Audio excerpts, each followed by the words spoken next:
Shalom, Lakam, Kal Yashara'al. How's your peace, Israel? Welcome back to another video. And we're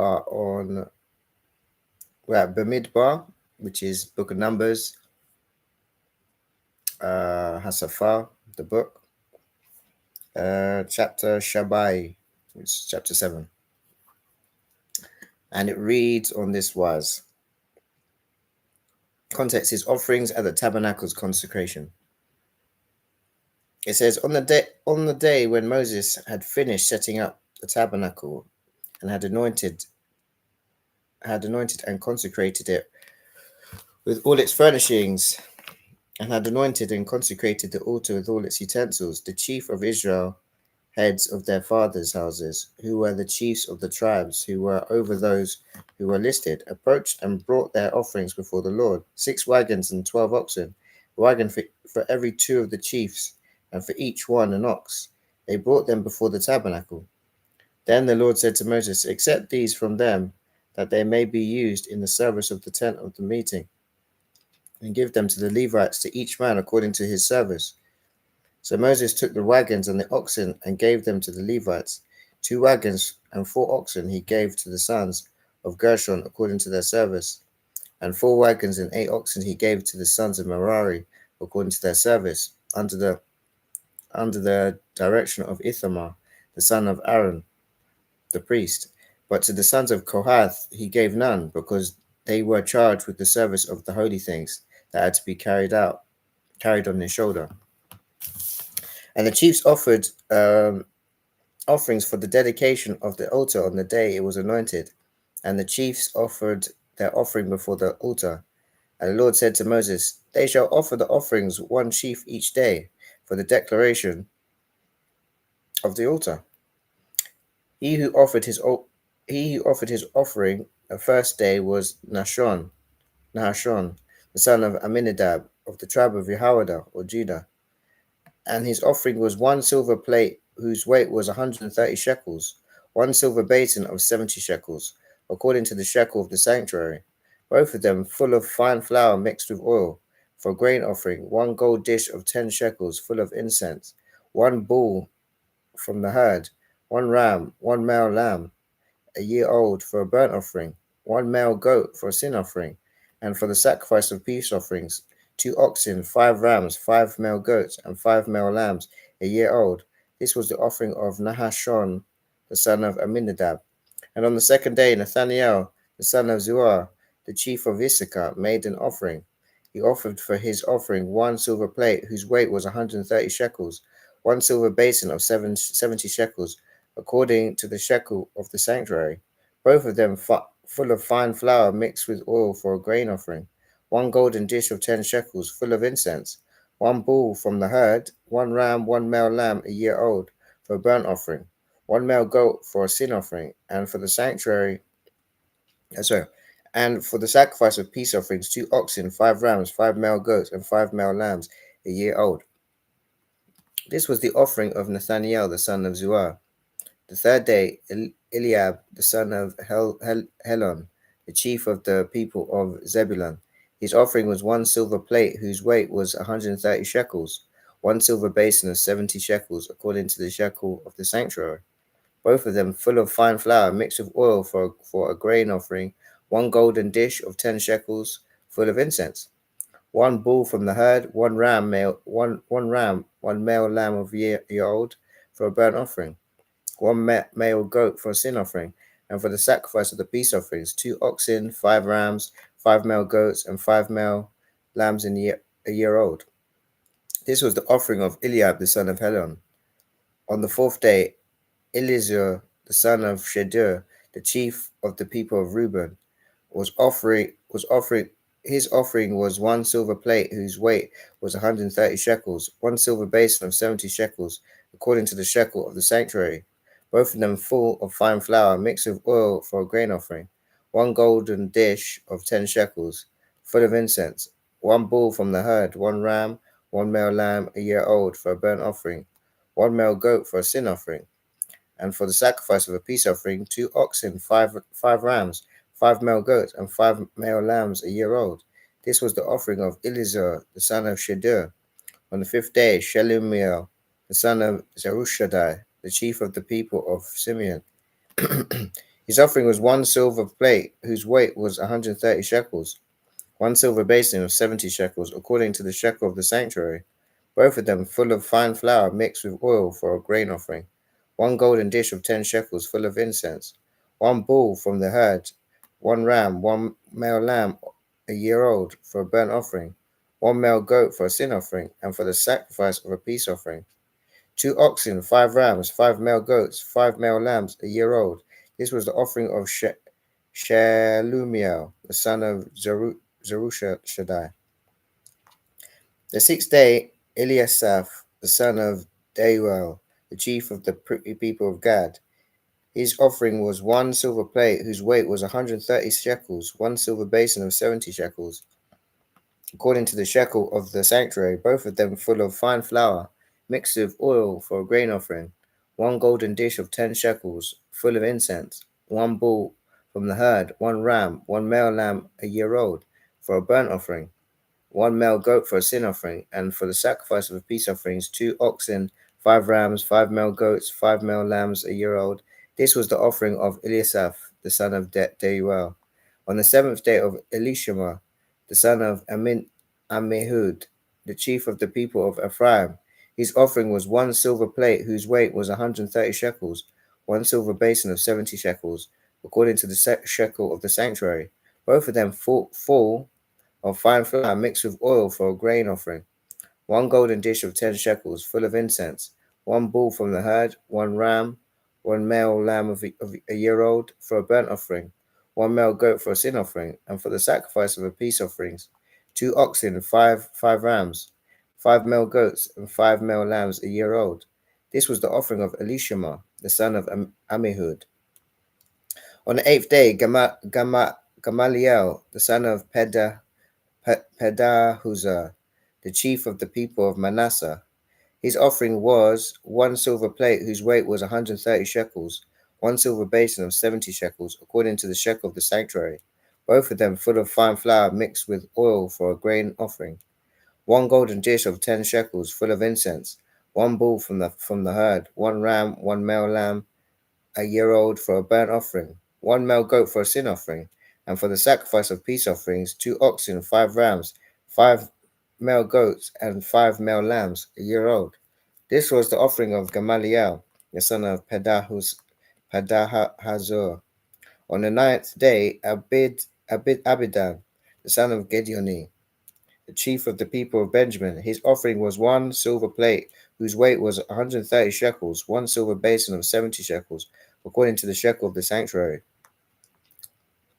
Both of them, both of them were full of fine flour mixed with oil for a grain offering, one golden dish of 10 shekels full of incense, one bull from the herd, one ram, one male lamb a year old for a burnt offering, one male goat for a sin offering, and for the sacrifice of peace offerings, two oxen, five rams, five male goats, and five male lambs a year old. This was the offering of Abidan the son of Gideoni. On the tenth day, Ah, Ahizah, the son of Amishadai, the chief of the people of Dan. His offering was one silver plate, whose weight was 130 shekels, one silver basin of 70 shekels, according to the shekel of the sanctuary, both of them full of fine flour mixed with oil for a grain offering, one golden dish of 10 shekels, full of incense, one bull from the herd, one ram, one male lamb a year old for a burnt offering, one male goat for a sin offering, and for the sacrifice of peace offerings, two oxen, five rams, five male goats, and five male lambs a year old. This was the offering of Ahazah, the son of Amishadai. On the 11th day, Pagiel, the son of Okran, the chief of the people of Asher, his offering was one silver plate, whose weight was 130 shekels, one silver basin of 70 shekels, according to the shekel of the sanctuary, both of them full of fine flour mixed with oil for a grain offering, one golden dish of 10 shekels, full of incense, one bull from the herd, one ram, one male lamb a year old for a burnt offering, one male goat for a sin offering, and for a sacrifice of peace offerings, two oxen, five rams, five male goats, and five male lambs a year old. This was the offering of Pagiel, the son of Ochran. On the 12th day, Ahira, the son of Enan, the chief of the people of Naphtali. His offering was one silver plate whose weight was 130 shekels, one silver basin of 70 shekels, according to the shekel of the sanctuary, both of them full of fine flour mixed with oil for a grain offering, one golden dish of 10 shekels, full of incense, one bull from the herd, one ram, one male lamb of a year old for a burnt offering, one male goat for a sin offering, and for the sacrifice of peace offerings, 2 oxen, 5 rams, 5 male goats, 5 male lambs a year old. This was the offering of Ahira, the son of Enan. This was the dedication offering for the altar of the day when it was anointed from the chiefs of Israel. 12 silver plates, 12 silver basins, 12 golden dishes, each silver plate weighing 130 shekels, and each basin 70. All the silver of the vessels 2,400 shekels, according to the shekel of the sanctuary. The 12 golden dishes full of incense, weighing 10 shekels apiece, according to the shekel of the sanctuary. All the gold of the dishes being 120 shekels. All the cattle for the burnt offerings, 12 bulls, 12 rams, 12 males, 12 male lambs a year old with their grain offering, and 12 male goats for a sin offering, and all the cattle for the sacrifice of peace offering, 24 bulls, the rams 60, the male goats 60, the male lambs a year old 60. This was the dedication offering for an altar after it was anointed. And when Moses went into the tent of the meeting to speak with the Lord, he heard the voice speaking to him from above the mercy seat that was on the ark of the testimony from between the two cherubim, and it was spoken to him. So we've just seen this is it's like a census dealing with the offerings of the tabernacle's consecration, and they're all providing some form of financial support in regards to dedicating to the temple.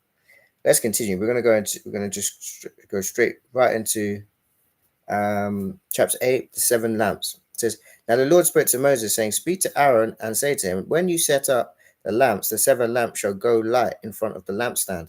And Aaron did so. He set up his lamps in front of the lampstand, as the Lord commanded Moses. And this was the workmanship of the lampstand, hammered work of gold. From its base to its flowers, it was hammered work according to the pattern that the Lord had shown Moses. So he made the lampstand. Context: cleansing of the Levites. And the Lord spoke to Moses, saying, Take the Levites from among the people of Israel and cleanse them. Thus you shall do to them to cleanse them, sprinkle the water of purification upon them, and let them go with a razor over all their body, and wash their clothes and cleanse themselves. Then let them take a bull from its herd and its grain offering of fine flour mixed with oil, and you shall take another bull from the herd for a sin offering. And you shall bring the Levites before the tent of the meeting, and assemble the whole congregation of the people of Israel. When you bring the Levites before the Lord, the people of Israel shall lay their hands on the Levites, and Aaron shall offer the Levites before the Lord as a wave offering from the people of Israel, but that they may do the service of the Lord. The Levites shall lay their hands on the heads of the bulls, and you shall offer the one for a sin offering and the other for a burnt offering to the Lord, to make atonement for the Levites. And you shall set the Levites before Aaron and his sons, and shall offer them as a wave offering to the Lord. Thus you shall separate the Levites from among the people of Israel, and the Levites shall be mine. And after that the Levites shall go in to serve at the tent of the meeting when you have cleansed them and offered them as a wave offering, for they are holy, given to me from among the people of Israel. Instead of all who open the womb, the firstborn of all the people of Israel, I have taken them for myself. For all the firstborn among the people of Israel are mine, both of man and beast. On that day that I struck all the firstborn in the land of Egypt, I consecrated them for myself. And I have taken the Levites instead of all the firstborn. I've taken the Levites instead of all the firstborn among the people of Israel, and I've given the Levites as a gift to Aaron and his sons from among the people of Israel to do the service for the people of Israel at the tent of the meeting, to make atonement for the people of Israel, that they may not plague among the people of Israel when the people of Israel come near the sanctuary. Thus did Moses and Aaron and all the congregation of the people and Israel and people of Israel to the Levites, according to all the Lord commanded Moses concerning the Levites. The people of Israel did to them, and the Levites purified themselves from sin and washed their clothes. And Aaron offered them as a wave offering before the Lord, and Aaron made atonement for them to cleanse them. And after that, the Levites went to do the service in the tent of the meeting. But Aaron and his sons, as the Lord commanded Moses concerning the Levites, they did to them. Context of this next part is the retirement of the Levites. And the Lord spoke to Moses, saying, this applies to the Levites from 25 years old and upwards. They shall come to do duty in the service of the tent of the meeting. And from the age of 50 years, they shall withdraw from the duty of their service. I did mention that in the previous video that I said 30 is the ministering age, and it had said 30 to 50. So I feel like 30 to 50 is like the prime age. I think for the Levites, they start early. They start at the age of 25. They minister to their brothers in the tent of the meeting by keeping guard, but they shall do no service. Thus shall you do the Levites in assigning their duties. So 50 is the cutoff period for the Levitical priests or Levites to be doing work in the tabernacle of the meeting. Chapter 9, the Passover celebrated. And the Lord spoke to Moses in the wilderness of Sinai in the first month of the second year. Yeah, after they had come out of Egypt. Yeah, so it's been a year now. Second year. So it's the first year they observed. This is now the second time they're observing Passover. Now, in the first month of the second year after they'd come out of the land of Egypt, saying, let the people of Israel keep the Passover at its appointed time. On the 14th day of this month at twilight, you shall keep it at its appointed time. According to all its statutes and all its rules, you shall keep it. So Moses told the people of Israel that they should keep the Passover, and they kept the Passover in the first month on the 14th day of the morning of the month at twilight, in the wilderness of Sinai, according to all that the Lord commanded Moses, so the people of Israel did. And there were certain men who were unclean through touching a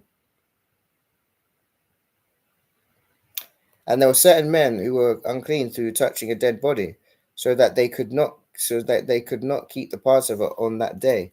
And they came before Moses and Aaron on that day, and those men said to him, we are unclean through touching a dead body.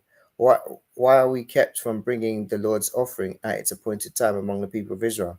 Moses said to them, wait, that I may hear what the Lord will command concerning you. The Lord spoke to Moses, saying, speak to the people of Israel, saying, if any one of your descendants is unclean through touching a dead body, or is on a long journey, he shall still keep the Passover to the Lord. In the second month of the 14th day at twilight, they shall keep it.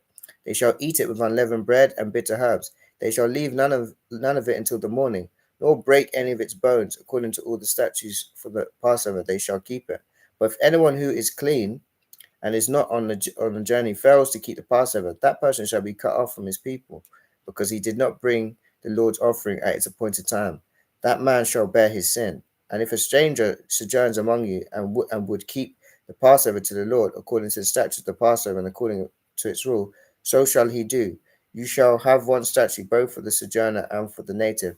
So something interesting is that before it said that no stranger was allowed to eat of the Passover lamb. Now, I don't know. It says that you can keep the Passover, but I don't know whether they're allowed to eat of the lamb, because even though some of you might not even, kill a lamb, it's not compulsory, because Hamashiach is a Passover lamb. But when I read in Exodus, no stranger was actually allowed to eat of the lamb. It was only those that were native born of Israel. Okay, but here you're saying that those who sojourn with you can keep the Passover. So I don't know, something changed here. Either that, because it's not very specific about whether they can eat lamb, but the fact that they can keep the Passover, that would obviously mean that they would obviously have to do the same thing. So if they had their household, they would also have to take a lamb unto themselves, right?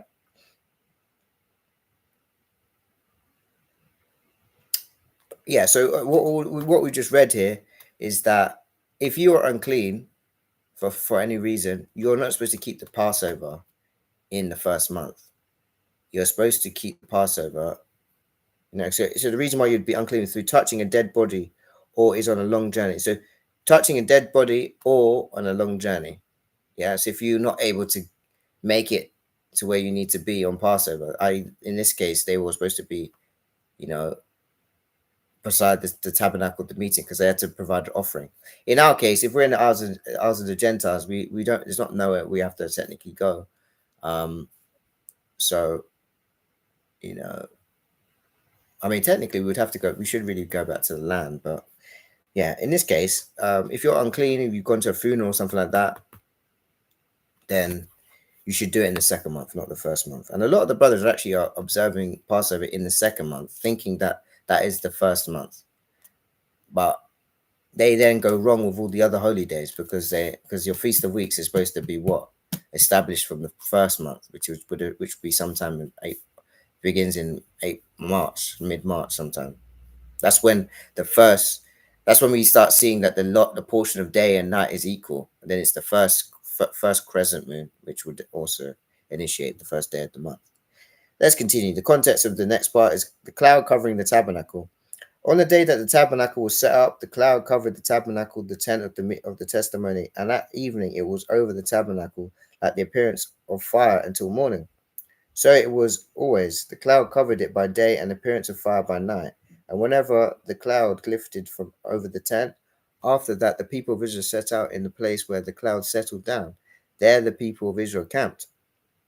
At the command of the Lord, the people of Israel set out, and at the command of the Lord they camped. As long as the cloud rested over the tabernacle, they remained in camp. Even when the cloud continued over the tabernacle many days, the people of Israel kept their charge of the Lord and did not set out. Sometimes the cloud was a few days over the tabernacle, and according to the command of the Lord, they remained in camp. Then, according to the command of the Lord, they set out, and sometimes the cloud remained from evening until morning. And when the cloud lifted in the morning, they set out, or if it continued for a day and a night, when the cloud lifted, they set out. Whether it was 2 days or a month or a longer time that the cloud continued over the tabernacle, abiding there, the people of Israel remained in camp and did not set out. But when it lifted, they set out. At the command of the Lord they camped, and at the command of the Lord they set out. They kept the charge of the Lord at the command of the Lord by Moses. Okay. Now the evidence to show that, the image that's on my Facebook showing the cloud, the pillar of cloud that's actually descended into the Tel Arad temple, that only is just confirmation that the cloud has been something that the Father has used as a sign of his presence. And that is also how we know on my Facebook, the banner of my Facebook. You can see that the pillar of cloud has descended into the Tel Arad temple. So that only is just more evidence to prove that that is Mount Zion. That is the city of David. That's where Hamashiach is going to reign. That's where we should all be gravitating to. We shouldn't be going to the north of any sort. We should be going to the south, right? Every time we've ever entered Israel is through the south, right? That is the entrance to the land. We're going to go into chapter 10, the silver trumpets. It says, the Lord spoke to Moses, saying, make 2 silver trumpets of hammered work. You shall make them, and you shall use them for summoning the congregation and for breaking camp. And when both are blown, all the congregation shall gather themselves together to you at the entrance of the tent of the meeting. When we come back into land, this is actually something that we should do. We should definitely use routines in which we assemble the people. It only just keep things very uniform in regards to trying to get one's attention. This stuff is here for a reason. It's just to keep order. We may not necessarily have priests to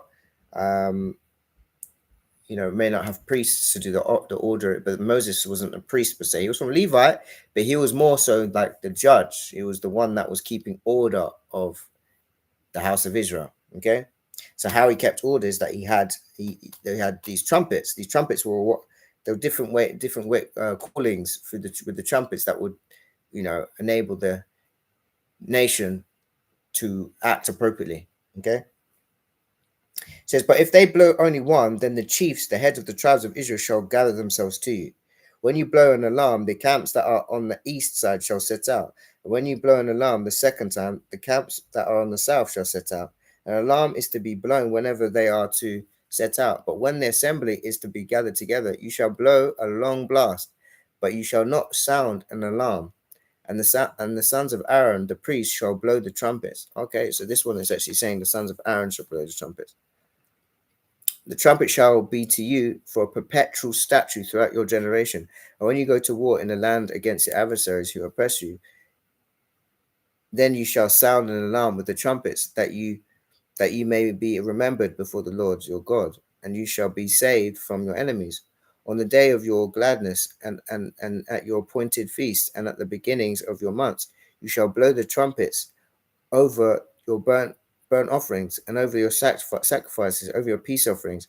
They shall be a reminder of you before your God. I am the Lord your God. So this is what the blowing of the trumpets is about. Actually, you're supposed to do this in your new moons, which is the first day of the month, right? And your feast, you're supposed to blow the trumpet or the shofar. But in this case, at this time, they had trumpets. They actually made trumpets made of silver. Let's continue. Verse 11. Israel leaves Sinai. In the second year, in the second month, on the 12th day of the month, the cloud lifted from up over the tabernacle of the testimony, and the people of Israel set out by stages from the wilderness of Sinai. And the cloud settled down in the wilderness of Paran. They set out for the first time at the command of the Lord by Moses. The standard of the camp of the people of Judah set out first by the companies, and over their company was Nahashon, the son of Amminadab, and over the company of the tribe of the people of Issachar was Nathaniel, the son of Zuar, and over the company of the tribe of the people of Zebulun was Eliab, the son of Helon.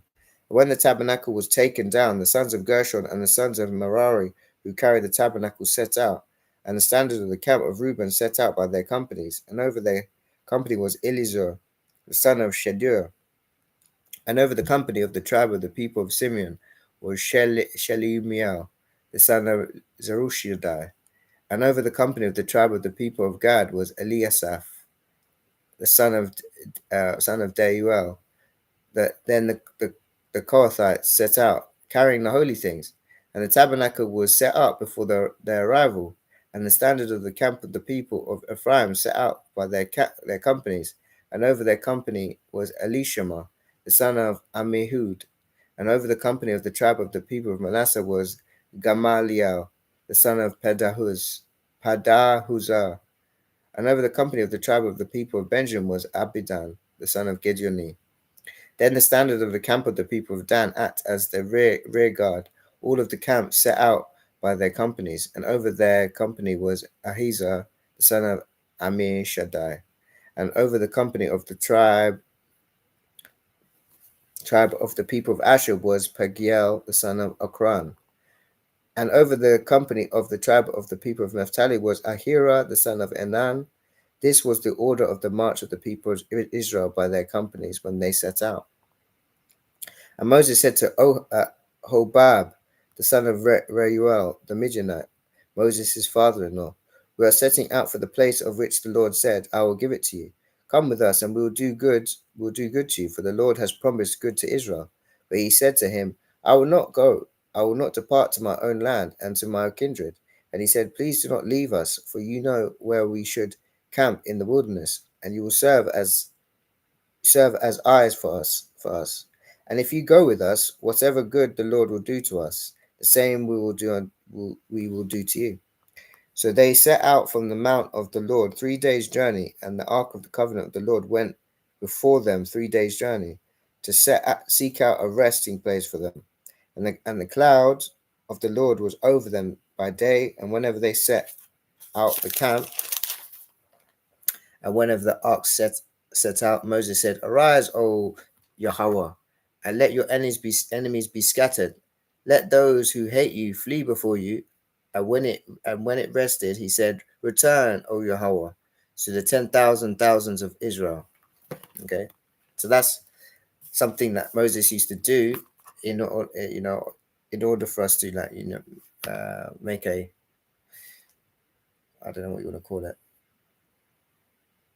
It's something that we would do when we were going out from one position to another, and it kind of puts motivation in the nation, and it ties in that communication that we have with the Father. that he's constantly with us, especially the fact that we had signs of the clouds that was going amongst us. It only just further solidified the fact that we were led by the Heavenly Father, the El Elyon, the mighty El Shaddai. You see, I think I'm going to end it here. Through the Spirit, I feel like this is somewhere where I could definitely be happy to finish. Hopefully, the reader and the listener to this word has been edified in some form or fashion. May Yahweh bless you. May Yahweh keep you. May Yahweh shine his face upon you. May Yahweh be gracious to you. May Yahweh lift up his countenance upon you. And may Yahweh grant you everlasting peace in Yahshua HaMashiach's name I pray. Selah.